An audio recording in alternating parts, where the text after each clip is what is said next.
Resolution 1060, providing modifications to the availability section of the gas division's G11 rate schedule. Again, this is something we started last meeting. This is also on second reading. I'll recognize Mark Walker to give you a summary. Commissioners, we do have another rate issue that does require second reading, as Ms. Roach just stated. This is for a gas division rate schedule for our interruptible transportation gas service. And just as a reminder for you, this rate schedule is designed for our largest gas customers, commercial industrial gas customers, and who have the desire to purchase their natural gas supply from a supplier other than KUB, and thereby use KUB only as a transporter of the natural gas to the customers' facilities from which they use. We currently have 10 customers receiving service under this schedule. They include industrial manufacturers. It also includes most of the hospitals that are located in Knox County. And as mentioned, they are large users. In 2009, their total combined usage represented approximately 15% of KUB's total gas sales for the year. So big users.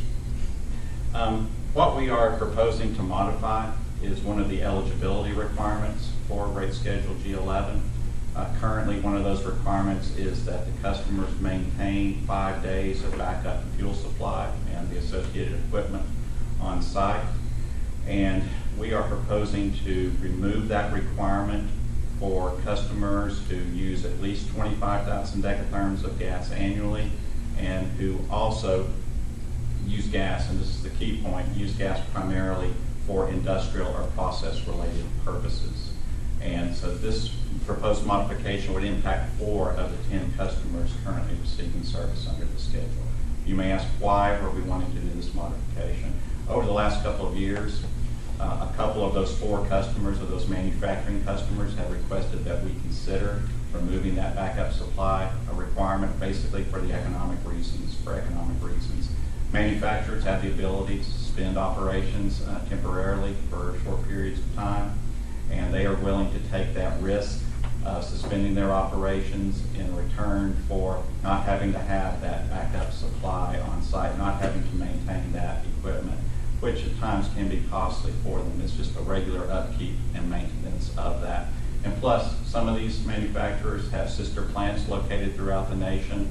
They mentioned to us that those sister plants, the gas distributors don't have those same requirements, and we verified that. We looked at the rate schedules of those other local distribution companies throughout the United States and found that to be the case. So we are again proposing to make that change.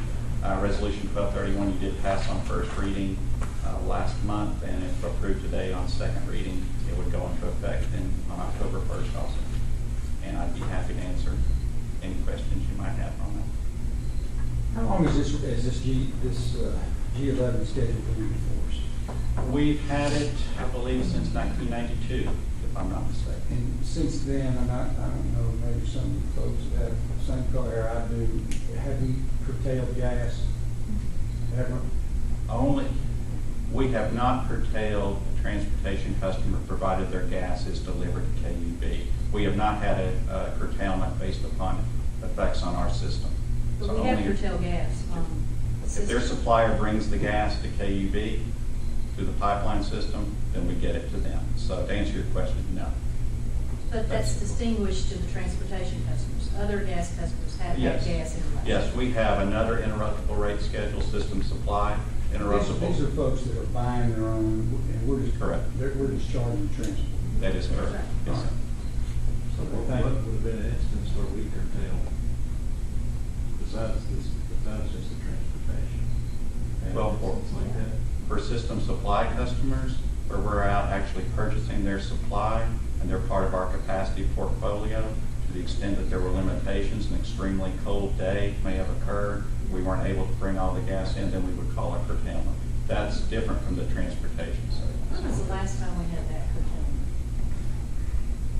It's been several years Yeah, ago. Pace probably hasn't been on the board. It's been several years ago since we actually had one. In the 90s.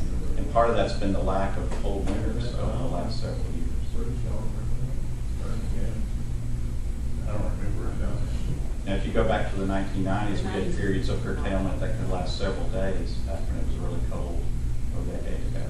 Okay, any other questions? We need a motion. I move we approve 1231 on second reading. Second. Okay, we have a motion and a second. Any questions or comments? Mr. Coley? Commissioner Anderson. Commissioner Canal. Mr. Jones. Aye. Mr. Robinson. Aye. Mr. Simmons. Aye. Mr. Thompson. Aye. Mr. Williams. Aye.